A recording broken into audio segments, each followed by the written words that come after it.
Olá, trovadores e travadoras, tudo se pimpa com vocês? Espero que sim. Bom, eu já tinha pensado em construir esse vídeo faz um bom tempo, até que eu voltou à tona na minha cabeça com esse tweet. Depois eu fui na postagem no Instagram da Academia Internacional de Cinema, que já pagaram um post da plataforma. E bom, não é só nas redes sociais que existem pessoas elogiando a técnica do filme Cidade de Deus. No próprio YouTube existem vários vídeos que falam sobre isso. O filme é mais do que técnica de som, imagem e interpretação dos atores, mas o enredo que está sendo passado para as pessoas. E é disso que eu vou falar. Então pegue um chá e fique à vontade.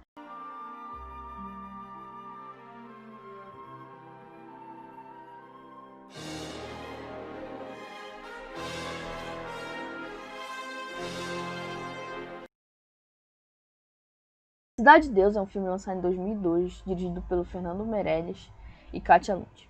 Baseado no livro com o mesmo nome, lançado em 97, escrito pelo Paulo Lins, que foi criado na favela de Cidade de Deus, o livro aborda o conjunto habitacional da localidade da década de 60 até meados dos anos 70, falando sobre violência, criminalidade e outras questões.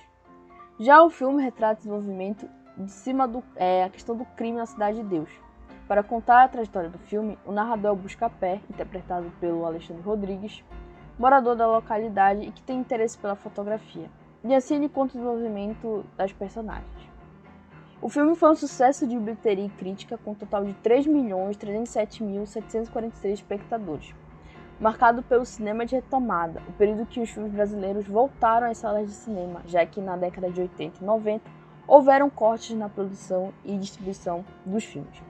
Foi indicado ao Oscar de 2004 nas categorias Melhor Diretor, Roteiro Adaptado, Edição e Fotografia, e Globo de Ouro de Melhor Filme Estrangeiro. Teve sua estreia no Festival de Cannes de 2002 e é considerado um blockbuster. Bom, o Fernando Meirelles escolheu trabalhar com atores não profissionais, porque as relações que as pessoas tinham com a trama faziam parte do seu cotidiano. E também existiam poucos atores profissionais negros na época.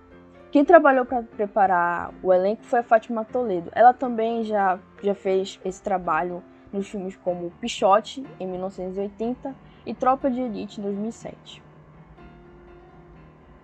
Em 2015 saiu o documentário Cidade de Deus, 10 anos depois, dirigido por Cari Borges e Luciano Vidigal, que está disponível na Netflix para quem quiser assistir. O documentário relata a vida dos intérpretes do filme de 2002. Bom, a maioria dos atores e atrizes que participaram da produção acabaram não conseguindo destaque em outras produções, pela falta de oportunidade, tiveram suas vidas interrompidas por causa do crime, tiveram filhos muito cedo, a procura de emprego para ajudar a sustentar a família, ou o dinheiro que conseguiram com o filme fizeram mais investimentos, e eles mesmos, os pais responsáveis que não souberam administrar. Bom, eu vou lançar uma pergunta aqui. Como é que é retratada a população negra nos filmes? Se você for pegar os filmes da década de 30 até a década de 60, a população negra aparece pouco na tela. Aparecem como empregados sem vozes, sem rostos e também o estereótipo de serem selvagens e violentos em seus corpos sexualizados. Fora o blackface que rolava, não é mesmo? A televisão e o cinema por muito tempo foi cheia de cenas como essas. Tivemos certos avanços a essas situações. E focando no Brasil de Cidade de Deus e o atual Brasil, o próprio filme coloca como centro uma criança que é dita como sádica e psicopata, que no caso é o Dadinho, interpretado pelo Douglas Silva, que depois cresce e se torna o Zé Pequeno, que é interpretado pelo Leandro Firmin. Portanto, é criada uma ideia que ele mata por prazer e sem piedade, mas não coloca como principal a ausência de uma qualidade de vida, como a educação, saúde, bem-estar e outros. Isso criou uma mentalidade na sociedade que os jovens negros, principalmente homens, são movidos pela violência, o sonho de se tornarem dono daquela comunidade e exterminar seus inimigos. Já não basta a violência patriarcal e ainda mais o racismo, logo a repetição de que negros são movidos pela violência. Não existe apenas o estereótipo das personagens, mas da própria comunidade como um todo.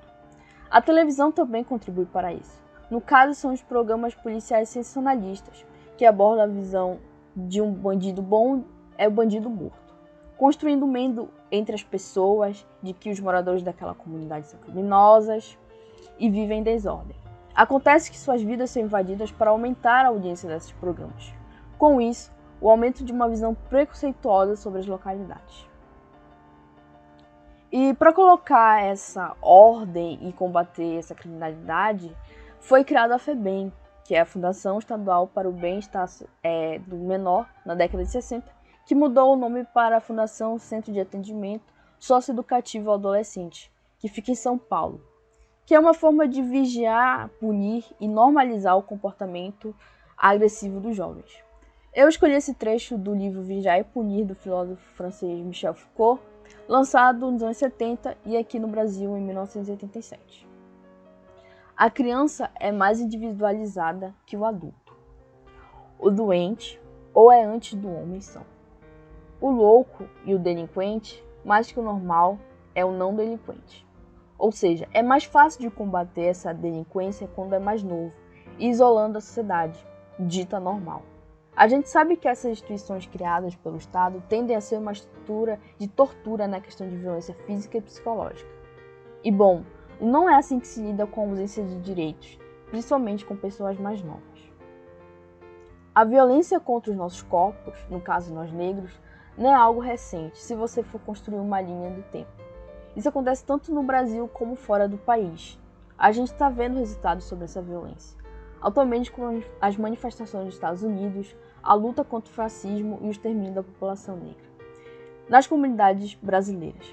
E tudo isso acontecendo em meio de uma pandemia. É como se um vulcão entrasse em erupção. No caso, essa erupção não foi do nada, mas o cansaço e a falta do Estado em combater essas mortes. Mesmo com as leis, no caso da número 11.645, do dia 10 de março de 2008, no estabelecimento de ensino fundamental e médio, público e privado, torna-se obrigatório o estudo de história e cultura afro-brasileira e indígena, para que a gente trabalhe com o público mais jovem sobre essa diversidade e combate de racismo e intolerância religiosa e cultural.